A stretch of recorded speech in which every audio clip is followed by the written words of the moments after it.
Optimistic that they're going to put out a good performance. They've worked hard up from the last number of weeks. I suppose it's a slight disadvantage in that we only have a short lean-in time because we are the preliminary round and we're out so early. I suppose the big challenge for you is to translate your recent under-21 success onto the senior stage. Well, that's true, I suppose, and we have to, I suppose, allow a little bit of time for that. As I probably stated in other interviews, you don't see many 21, 22, 23-year-old teams dominating anymore. We have to give them time, but they're well prepared to go out today. What do you make of the Armagh challenge? They've been operating a division above you in the league. Yeah, well, that's it. I suppose, in fairness, they have some very good players. In a minute, look, they're going into the game as favourites. From that point of view, we have just go out and perform and play to our strengths, and if we do, we'll be there or thereabouts. Paul, your first championship game in charge of Armagh. There's a late change today. Yeah, Brendan Donaghy has been suffering from a bit of a hamstring tightness for about 10 days or so, and we give him the benefit of the doubt right up to Thursday night there, but fortunately we had to pull him. He just wasn't right. Very minority goes in his place. You have had a lot of injuries in the build-up to this one. A few newcomers coming in, I suppose a lot of attention on young 18-year-old Kieran O'Hanlon. Yeah, we have had a lot of injuries, but we have a big squad of players, and there's no use having a big panel and talking about the belief you have in them if you don't rely on them when you're needed. Kieran, he's 18 years of age. He's a great player, great talent. If it works right from the day, fine. If it doesn't, there'll be another day. But he's good enough to start in this team here, and I hope to see him showing just how valuable he is to the squad. Expected from Armagh after a league campaign. Mean that there's a lot of talent there, but when you look at the caption and the ages of the team, I think you could say Cavan is no county for old men. I think the oldest is 27 and it's generally 21, 22, 23, so they have brought in all of these fellas and they're looking for all these players who have been successful. Winning an Ulster title at any level must mean that the team must be good, so to win 3 Ulster titles in a row. And I was very impressed with them when they played Meath and Navan, and yet their form was quite inconsistent in the league. So you have 2 teams, one in the 2nd division, one from the 3rd division, both of who had very mixed league campaigns. One player that you've been looking at is their midfielder, David Givney. Yes, and it's Joe Kernan picked him out as well as one of the players to watch. But I was very impressed with him in Navan when I saw him that night against Meath in the league, and he was also very impressive in the Sigerson Cup as well. A very good midfielder, very mobile. Well, I think they're disorganised because their manager had a big reputation as a number 2 and came in then as the manager of the team, and the team has just been disorganised since then. I mean, they're not exactly sure. I'm not quite sure I get the logic of that. They're not exactly sure. They're not exactly sure how they want to play. I mean, they're heavily dependent on Jamie Clark. I mean, it'll be exciting to anybody who knows about Ulster football to see Kieran O'Hanlon playing a centre half forward. He's tremendous potential. He kicks off both feet, and he's potentially the real deal. They're saying that Jamie Clark here is going to have to score big scores today to pull them through. Do you go well, with that? I'm not saying that. I'm saying that he's going to. The trick for Cavan is to stop him scoring goals. The way to mark Clark is really you've got to accept that he's virtually unmarkable. You push him out and you make him take points instead of goals. Cavan will crowd him out because the Cavan under-21s each year have played a blanket defence, so I expect them to play that today. And I mean, a huge amount depends on him. Also, Aaron Kernan. I mean, if you're the manager of Cavan, you're going to target Kernan. He's not to get forward. You're to be on him at all times because I mean, he can be a destroyer, and he's their most important link player between defence and attack. Surely, Pat, though, in the last couple of years, one of the 2 big teams. The man who was having a bit of difficulty there with him. 24 years of age, Martin, from the Cavan Gaels club. 3 goals and 18 points he scored during this year's Alliance League for Cavan in Division 3. Making a better angle for himself. Looking for a good start. That isn't a good start. Taken first time by Armagh's attack, and Jamie Clark in particular came, won, looks sharp, gets it in quickly. Didn't quite get a return from Stephen Forker, who's also had a very, very good league behind him. This is Kevin Dias. Just holding it up, waiting patiently. Onto it came Tony Kernan to hit it and put it over the bar and get the opening point in this year's Ulster Championship in the 2nd minute. Tony Kernan, the point scorer. Oh, what a lovely score it is, Ger. The chance at the other end for a point for Cavan. Missed it, but look, the quick turnaround. Comes out to Keating. Eugene Keating letting it drop, and then it's a point in injury time. Won the game for them against Armagh. And Martin Dunn has got the opening score here for the Breffni Blues. Point apiece. those shoes, it'll be a great day's work, but a huge loss for Cavan, no doubt. That's brilliantly taken by James Laverty. So strong and good in the air. But he lets it drop this time. He was surrounded well by Cavan players. Doing well.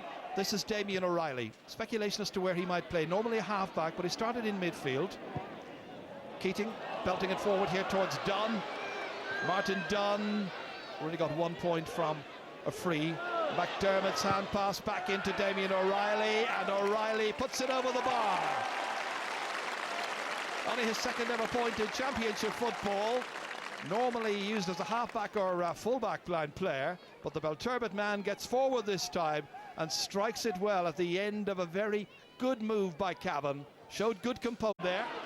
Worked out as far as Ireland Kernan. Stylishly carrying it forward here, picking out his brother Tony. Inevitably into the inside forward line it goes, where the jersey of Jamie Clark was being pulled back there by Alan Clark, his namesake, the Cavan captain. And you notice looking for Kevin Dias, finding him quickly in, beautifully taken by O'Hanlon. Back it comes again to Clark, trying to get around it. Look at the number of Cavan players who are back once he gets possession. 4, 5, 6 immediately surrounding him. And Clark reacts. And then there's a little set two involving Clark and Rory Dunn. And it gets nasty and heated. And a little bit of messing and nonsense that sometimes happens at the beginning of championship matches. So much tension around. Doesn't explain it and doesn't excuse it. And the referee, coolest man on the park. Well, it'll have to be, because those Lavery is his marker. Big one into Keating, doesn't catch it cleanly. Mackey's after it, has a player inside waiting for it. Lots of bodies around, comes eventually to the full forward Martin Dunn, who puts it over the bar. That very nearly could have got to the top right-hand corner of the net. What an explosive start that would have been. Yeah, Mackey did extremely well. I think actually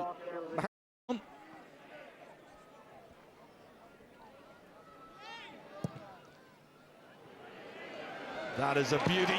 Super. Really good kick. Wasn't it a good decision that he came out to take that one? A little push in the back there, which the referee doesn't whistle for. Mark Shields came flying in on top of McDermott. Up it goes as far as Quailon Rafferty. Rafferty trying a speculative one, and it works out splendidly for him. And the teams are level.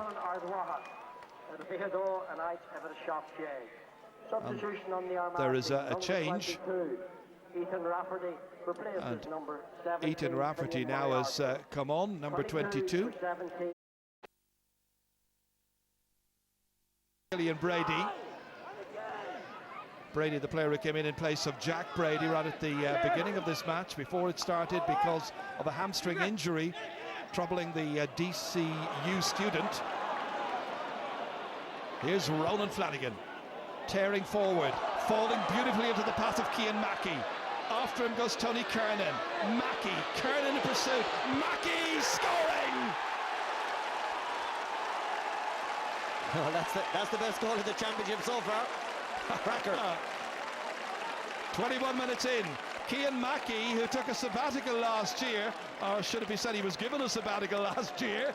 Well, the open spaces. What a pass, by the way, to play him into that space. Nobody able to get to him. Goalkeeper committed himself, but Mackey gets his first ever goal in the championship here in his own Breffni Park. Kenneth, Paul McKeown and Mark Shields more or less as cornerbacks, not necessarily full-backs, which I think is the one thing Armagh possibly are lacking this afternoon. Yeah, I'd say the idea was if Donny was fit, he would probably have changed in with McKenna, certainly. but that didn't happen, of course. Martin Dunn to kick, should be an easy one. Oh, he's put it wide. Yeah, there you go. Ahmed, that's careless. Givney boots it down. Keating's moving this way, that way and every other way. And opening up space inside brilliantly. Dunn now waited for somebody to take it from him. And he kicks it off the post and it goes over. And that might be the break he's looking for. Well, you like to see his efforts rewarded. In fairness, he had a go. He didn't pass on the responsibility. And as you said, that might be just the spark now to get him going. Now picking it up is Tony Kernan. Beautiful ball across. Perfect pass. Forker, steady. Beautiful score. Beautiful score by Stephen Forker. First of the afternoon for him. So he closes the gap. Goal between them. Yeah, well, if you keep turning over the ball, and very simple ones at that, you're going to get punished. Substitution on the Armagh team. Number 6, Brendan Donaghy. Real difficulty here. And Cavan come again. And Flanagan flicks it in there. There are two Cavan men going for the one ball, and now McDermott gets there ahead of Keating. The angle is tight. The markers are coming in. The point is brilliant. Good score by Niall McDermott. This is a very, very good young player, a student from Ballinya, just outside the town of Cavan, and he got onto that, beat his own man Eugene Keating to it. Angle was tight, point was, but they work it cleverly as far as Fergal Flanagan didn't hurry it. Givney in the end. Now they isolate 1 against 1, and Dunn does the next best thing, puts it over. How patient was that, Ger? They took their time. There were lots and lots and lots of passes, and I'm sure some of their followers were saying, go on, hit it in. But they took their time. They measured it perfectly. And Martin Dunn is going to finish this half at least with 4 points. Totally disorganised. I mean, I saw, whenever he asked Joe Kernan before the match whether he thought it was a good thing that Grimley had been talking during the week about trying to adopt the Cross-McLean style kicking along, whether he thought that was a good thing, you know, and you could see Joe thinking, well, it's a good thing if you know how to do it. And it's admirable ambition, but you need to be able to teach the players how to do it and work on it. It's just a complete mess. I mean, Cavan are playing a rudimentary blanket defensive system. They're all over Clark, so they've put him out of business by dropping back and just staying deep. They're systematically fouling the Armagh halfbacks as they come out. I mean, what did Paul Grimley expect? He's seen Cavan win in 3 under-21 titles doing this. Meanwhile, because Armagh have no plan now other than to try and play good football, you know, get out and express yourselves, whatever that means in the modern game. What's happening is Armagh's confidence has drained. The game is now Cavan's. I mean, Cavan should be 8, 9, 10 points ahead at the moment. Armagh are playing with 2 slow midfielders, old-style midfielders, like for example, like the brothers Grimley of old. And I mean, the Cavan men are just running through them. Now, let me just tell you an interesting statistic. Armagh have won 14 kickouts to Cavan 6. 14 kickouts. They're utterly dominant in that area. The reason that they're on their back foot is because the manager doesn't have a clue what he's doing. But if, I mean, that's just a fact. His philosophy is to play good football. I mean, Colin Mork, is that a crime in itself? It's not a crime. I'd say that... You have to know, but you have to know what you're doing. Joe is simplifying the whole thing. Armagh don't have the quality of players to do the thing. Obviously, their system... Not as good as Cavan's. Obviously, their system is not as good. Well, Cavan have won 3 Ulster titles in a row, so they have to have a certain quality. Well. But the game has been played on Cavan's terms. Cavan have adopted a policy, I think, of 12 backs, and they're leaving Martin Dunn and Eugene Keating as out-and-out forwards and playing good cross-field passes to them and playing well. They're hand-passing. But the essence of the thing is that Armagh are not able to isolate Clark, and they never will be with the way the Cavan are going to play. And despite the fact that Armagh have won a lot of kickouts, they don't have any idea of creating space for their forwards. They've played no diagonal ball at all. All the space is in the Cavan forward line. And Joe is right, he should have known this, because Cavan, in all their league matches this year, have played identical to that. They have been obsessed with short passing, but it's working for them, and if they're able to score another 1-6 in the second half, they'll definitely win the game. Well, this is the point. They've scored 1-6, Pat. I mean, they might be defending and they might be playing a particular system, but they're also putting the ball over the bar and in the... Let's see if that makes a difference. Well, they're moving around and constantly switching and changing. Once again, Damien O'Reilly midfield for Cavan. Taking it back from Niall McDermott. Clever ball ahead here as far as Ronan Flanagan. Once again, a burst forward by Cian Mackey. Eugene Keating this time. This time there is no doubt. This time the man in the white coat can go for the white flag. And Keating gets his first point of the afternoon, and everybody in the inside forward line has now scored. 4 of the Cavan forwards getting among the scorers. 1-7 to captain McKeever. Switched across to Quayle on Rafferty this time. Down into space, work for Stephen Forker to do. Cross goes his marker as well, Rory Dunn. Back via Stephen Harold, and now Harold right in the corner. Looking to lay it off here. held and waited. Good patient play by Armagh, and the final shot's a good one. Really nice play by Stephen Forker. He's got 2 now in this match. 1 point so far from play, and now 1 from a free as well. And the game might just now settle down, and we might see a bit more quality. Labrey struggling. Aaron Kernan can't get to him. This time it's in the hands of Martin Dunn. Switched back to his right, back to his left. McKeown unable to get the tackle in. That's a lovely point, and that's now a very confident Martin Dunn. We've seen a range of emotions in his play and in his actions during this game so far, which is in the 40th minute. There were times when he lacked confidence, lacked a little bit of composure. Right now he is flying, and he's demonstrating just what he's got, which is a lot of talent. And you see the difference when you're... And another foul. Alan Clark. It's getting tempestuous. Played in quickly here towards Jamie Clark. He can turn so quickly. Clark scores his first chance in the match, and that quality shone through.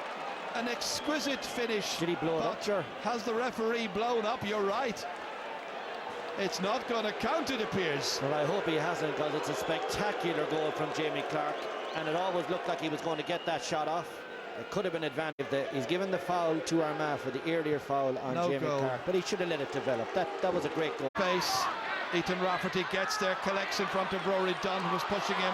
On comes Rafferty again, plays it off here. Shields. They may get it this time. He's put it over the bar. There was a goal there for taking. Well, the last time it was number 14. This time it's number 4, Mark Shields, who gets his first ever championship point, but it should have been a goal. I think it might have been a penalty as well. Just watch when he's shooting. Maybe not. Score is good though, and it brings it back a wee bit. And ominously from Cavan's point of view, Kernan from about 30 metres. It'll suit him to kick it with that left boot. Player who in the past has got 56 points in his 35 championship matches up to today. Making a better angle, looking very confident. Well, he might. It's now 1-9 to 8 points.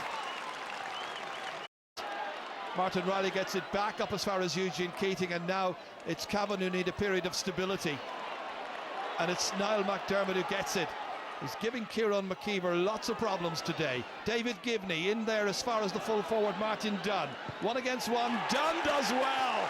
Everything he gets, he's beating Paul McKeown, and he's delivered a 6th point for Cavan.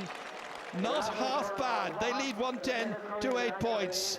Well, what a turnaround in Martin Dunn's game, no doubt about it. He can't miss now, and his first touch is good, and it's on his left, and everything's against him, and he's still splitting the post. Seen and been replaced by Martin Riley. This time it's going to be Stephen Forker to kick with that right to complement the free taking of Aaron Kernan from the other side, and flawlessly putting it over. 4 points in, trailing by 4. 58 minutes of the match virtually gone. Jamie Clark scoreless so far. McVerry tried the quick pass to Dias. Clark will take over. Now he'll take away, and blocked down well by McLaughlin. Really good play up to this point here. And again another block, and another effort is buried in the back of the net, and it's Ethan Rafferty. This time there is no doubt. A goal by Rafferty, the Grainmore player, after 58 minutes. And now suddenly it's anybody's match. Cavan 110, Armagh 1-9. Now how important was the goal chance? Jason McLaughlin, you see, he has it here. He slips, makes a good block, but he drives it like a bullet Rafferty to the back of the net. A real and put the keeper off. Now let's see who wants to win this match. Well, they both want to. Let's see who can. Martin Riley taking off again. Big huge gaps between the middle and the front two. Up to Keating, this way, that way, and he takes his point. He's got 2. That's a very good response. It puts 2 between them again in here, and once again it's Martin Dunn, and Martin Dunn turns on a sixpence virtually, and he's got a 7th point. What a performance by a man playing in his first ever championship match at the age of 24. 6 of them from play, Gerard. That is some contribution. And these are key scores now, because this is killing off the surge by Armagh. McDermott, this will be a good team score if he gets it. It's blocked, however, by Donaghy. He taken out of it, and Gilsonan can start the counter-attack for Armagh. There was a lot of good play there by Cavan, but they couldn't finish. They lead, however, 1-12 to 1-9. 62 minutes are gone. All down to the last 8 minutes now. Tony Kernan for Armagh, diagonally across in here, bounces off, I thought the head almost of one of the Cavan defenders. He's gone down feeling his head. It was Damien O'Reilly who got it out as far as Jason McLaughlin. McLaughlin as far as Rory Dunn. Next picking it up is Killian Clark. Clark didn't see anybody free ahead of him, so he held. Martin Riley ready to scamper away past Stephen Harold. Riley cleverly in as far as Martin Dunn. Chance to hold it up in there in the corner. Ball's out over play. The linesman has decided. Big men, big boys of Ulster football. Armagh, former champions. Martin Dunn kicking with the right, kicking brilliantly. What a performance, a real tour de force this. His 8th point. He's been exquisite. My goodness, the decision to put him in there from the beginning and to stay with him even when his confidence was a little bit low has been borne out. Meanwhile, Cavan are working their socks off. And it is Martin Riley in here as far as Eugene Keating. Once again turning on a smashing performance for Cavan at the opening round of the Ulster Championship. Up next will be a meeting for the winners here and Fermanagh. James McEnroe hoping he'll be playing in that match. He might be if that goes over. It has. And the 23-year-old student gets his 2nd ever championship point, scored against Longford in 2011, and he's done it here in the 2013 opening round of the Ulster Championship and made it 114 to 1-9. And you'd be thinking. Well, this is Cavan, who played in Division 3 of the Alliance League against Armagh, who were a division ahead of them, Division 2. And Jamie Clark will be hoping to supply one of those, but right now he's got a lot of work to do out there against Jason McLaughlin. Took a brief break, was away for about 4 weeks. This time plays it in here and plays it to a colleague who put it over the bar. That's neatly done there by Eugene McVeary, his first. And that is the first part of the assignment done. Not getting there, and it is carried forward, and it's an opportunity for Jack Brady maybe. Well blocked, and eventually Martin Dunn puts it over for a 9th. If Brady couldn't get it, even who really have been very disappointing and will themselves be disappointed about not just their own performance, but the fact that they had a goal chalked off when Jamie Clark did appear to score what they thought was a legitimate goal. Tony Kernan unable to reduce, and there it is, it's all over. And the preliminary round of the Ulster Football Championship for 2013 has been won by Terry Hyland's team, Cavan. They have beaten Breffni Park. It's Cavan, 1 goal and 15 points. Armagh, 1 goal and 11. And your commentators at Breffni Park were Ger Canning and Kevin McStay. Here with me in studio we have Joe Bradley, Colin O'Rourke and Pat Spillane as we watch the Cavan players being congratulated and congratulating each other indeed. Colin O'Rourke, as Ger and Kevin said in the commentary there, that was a fantastic victory today for Cavan and well deserved. Well deserved, and a significant boost for a wonderful football county with a great history and tradition in the game, and things haven't gone so well recently, and Terry Hyland set up his team to win the game. They were a bit negative in, they don't appeal to the purest eye, but they did their job very, very well. They were much the better team. I think you had players like Keane Mackey and Ronan Flanagan really ran the game for them, and of course before the match we thought we'd be talking about a number 14, Jamie Clark. As it turned out, we were talking about a number 14. Martin Dunn looks about 14 years of age as well, but what a fabulous game he had. So it was great from that point of view. And Cavan, when they got the ball up front, did have a bit of class in the forward line. Armagh were a bit clueless. Yeah, I think Martin Dunn will be looking for a tape of that particular game off the Sunday game, Pat. As we said, well deserved by them. They did score 115, so that's not a bad score. They did indeed, and I mean it's their first championship victory since 2009, and a very well deserved victory. And as Colin alluded to, they were by far the sharper, the hungrier team, but a very well organised team. Yes, it's a style of play the purists won't like, and I certainly didn't like it. It's a blanket defence, it's a hand passing game, but at the same time it was very effective today. They needed a championship victory in Ulster after a long famine, and they got it, and well deserved. And that performance from Martin Dunn, like I said, you know, to score 9 points, 8 points from play in a championship game in any province against any team, admittedly it was some naive defending, and but it was absolutely superb display. And it's what forwards should do. A forward's instinct is you get the ball within sight of goal, you shoot. But unfortunately, in this day and age of safety first tactics and don't take risks, too many forwards are inclined to offload and offload and offload and offload and don't kick and don't Well, kick. you're talking about him, Pat. Let's have a look at some of those Martin Dunn scores, because he scored a couple of good.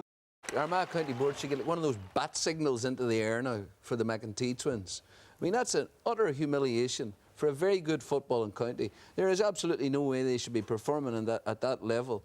I mean, genuinely, from the perspective of Armagh people, sure, the victory was great from the point of view of Cavan folk, but from the perspective of Armagh people, I mean, that was genuinely a disgrace. Joe, they've been performing at that level for the last number of years. Look, they need a bit of help from the sideline. That was shocking. They got knocked out of last year's championship by Roscommon, who were hardly world beaters. So listen, they're playing. I accept what you're saying, and Cavan deserved their win today, as we have acknowledged. However, there was one incident, Colin, in the middle of that second half that could have changed the way this game actually went. Jamie Clark's goal was called back then by the referee. Had that. Congratulations, a very important win for Cavan. Yeah, so thanks. It was good to get the win. We knew ourselves it was going to be a tough game coming up here. Look, I suppose the way we look at it, it's May and it's preliminary round, and we move on to the next round against Fermanagh, and that's where we want to be. You did very well, though, dominated the first half completely, and then you must have been pleased that you did survive the Armagh comeback. Yeah, well, Armagh were always going to come back, you know, and they have some very class players, and we knew they were going to come back. It was at some stage in the game, and as Matthew was soaking it up at that stage. We had probably had a reasonably good cushion at half-time, although we would have liked to be a couple of points ahead. What about Martin Dunn, a player making his championship debut? I think he finished up with 9 points. Yeah, well, Martin is a prolific scorer, but you know what I mean, in fairness, as Eddie said, the ball has to be got and given to Martin, and that's where the team thing comes into. You know, Martin's a finisher, and every team has to have a finisher, but if you haven't got guys who's going to battle and walk out the field for the like of Martin, it doesn't happen for him either. I suppose, though, coming into this game, many people would have had Armagh down as favourites, so you must be very pleased with the outcome. We would do. I mean, all you have to do is look at the media all week. I don't think Cavan got a peep in any of the papers all week, you know, and from that point of view, okay, we weren't griping about that, but I suppose we're Division 3, and I suppose that's what happens when you're down there. Of course, you're building for the future, I know. Now you have a real opportunity. You're forward into the next step against Fermanagh in the quarter-final. That's right, and you know, we are still a young side, and we know we've a lot of work to do with them, but we know that there's a lot of character in the side, and there's a lot of work rate in them, and there's a lot of honesty. Congratulations today. Thank you.